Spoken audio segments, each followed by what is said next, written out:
He aimed a gun at me in broad daylight, right there on the street where I lived.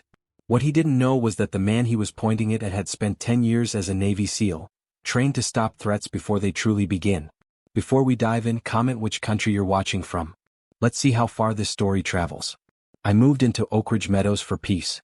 After a decade overseas, I just wanted quiet mornings, clean air, and somewhere my mind could finally unclench. What I didn't expect was an HOA acting like they were running a forward operating base. And the worst part? Their president, Tina Marsh. She wasn't strict, she was obsessed. Paint codes, mailbox measurements, the exact height of grass. If she could control it, she did. The first week I arrived, she stopped me on the sidewalk. "We expect everyone here to follow the rules," she said with a tone that made it sound like an order. I gave her a polite smile. "Ma'am, I've followed rules most of my life. I think I'll manage." She didn't like my confidence. And from that moment on, I knew I'd been added to her personal list. The citation started almost instantly. Improper storage of tools. Unauthorized yard equipment.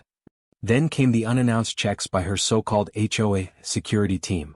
2 guys in cheap tactical vests, mirrored sunglasses and dollar store radios. They weren't law enforcement, but they sure acted like they wanted to be. I warned them once. "You step onto my property again and I'll file trespassing charges."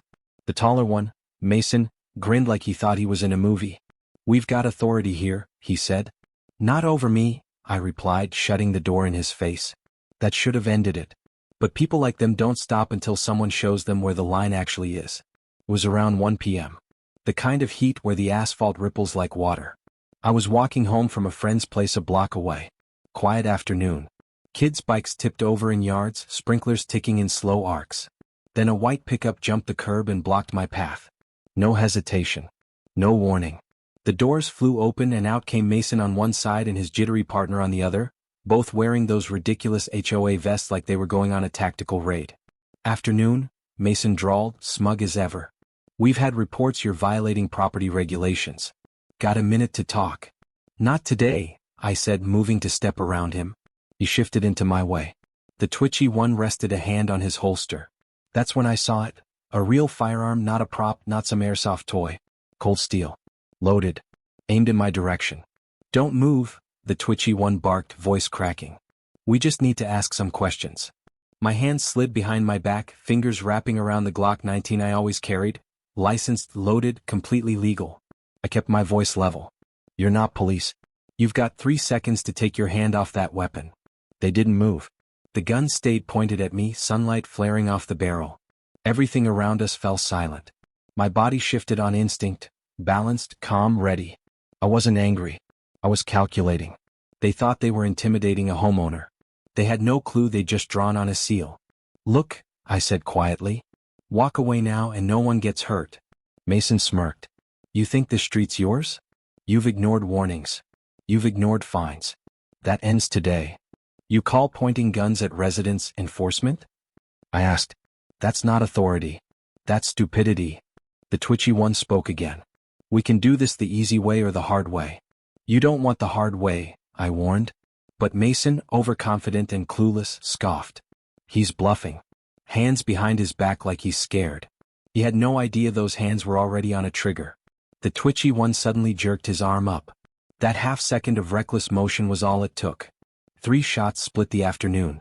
The first tore into his shoulder, spinning him away. The second dropped him by hitting his leg. The third shattered the gun from his grip. He fell screaming, alive but out of the fight. Mason froze, then charged like a bull. Big mistake.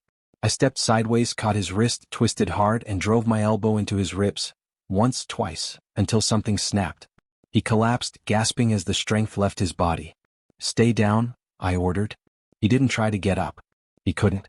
Neighbors spilled out onto porches, phones recording, voices shouting. "Call the cops. They've got guns." I backed away, Glock low and safe.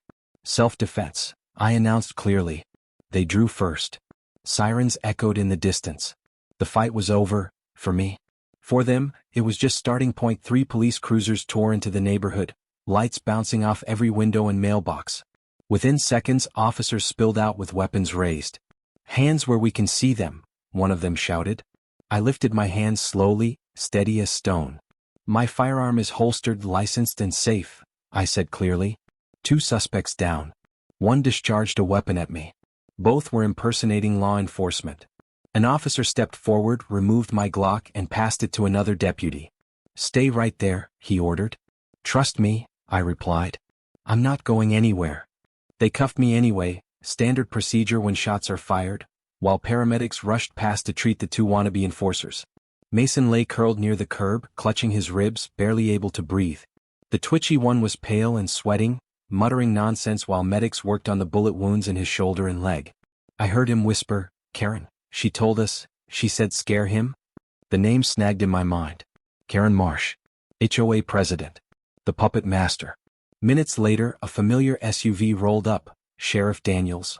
A seasoned man with a face shaped by years of dealing with chaos. He stepped out, surveyed the scene, then walked straight toward me. "You the homeowner involved?" he asked. "Yeah," I said. "They confronted me at gunpoint. Claimed they were enforcing HOA rules." Daniels crouched beside Mason's vest, tapped the fake badge and shook his head. "These aren't legitimate. That alone is a felony." "I told them," I said. "They didn't care." He stood, nodding slowly as he processed everything. "We'll verify your carry permit, but from where I'm standing this looks like a clean case of self-defense." While paramedics loaded the injured onto stretchers, I watched Mason wince and cry out as they lifted him. "He's got at least 3 broken ribs," a medic said. "Possible lung injury."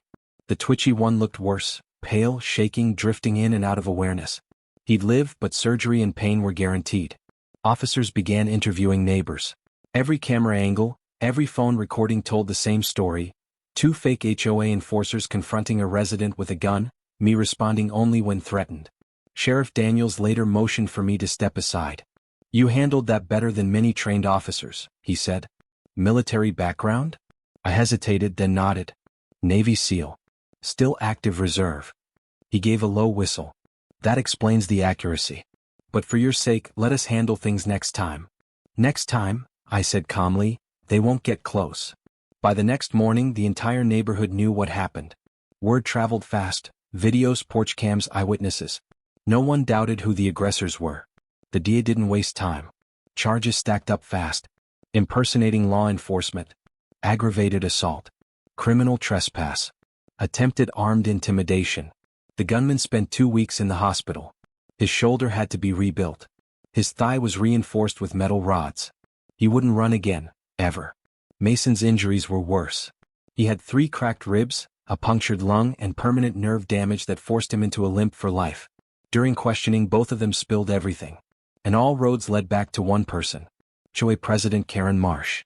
She had promised them extra compensation, to scare the new guy into compliance. She'd been using her title to bully residents for years and thought I'd be an easy target. She thought wrong. The DA filed charges against her too: conspiracy, solicitation, and abuse of authority. Before her first court date, she resigned from the HOA entirely. Half the board quit when they learned what she'd been doing. Justice was finally catching up. But the story wasn't over yet. Because a week later, the sheriff himself showed up at my door, with news that changed everything. A week later, just after sunrise, a county SUV rolled up in front of my house. Sheriff Daniels stepped out, holding a thick envelope. No lights, no sirens, just business. He handed it to me with a faint smirk. "That's the official report," he said. "Good news, you're fully cleared. Completely justified use of force." I opened it just enough to see the header. Everything was stamped, signed, and finalized. "Glad to hear it," I said. I figured truth would win out. Daniels crossed his arms and glanced down the street, the same place where Mason and his partner had gone down. "Word is," he added, "Karen Marsh didn't take the charges well. She's trying to claim the guys acted on their own." I raised an eyebrow. "That what they told you?" "Not even close," he said. "They gave us every message she sent them. And trust me, it's bad." The DA moved fast. Karen Marsh, the HOA president who'd pulled the strings, was hit with a list of charges long enough to wrap around a mailbox. Conspiracy. Solicitation. Abuse of authority.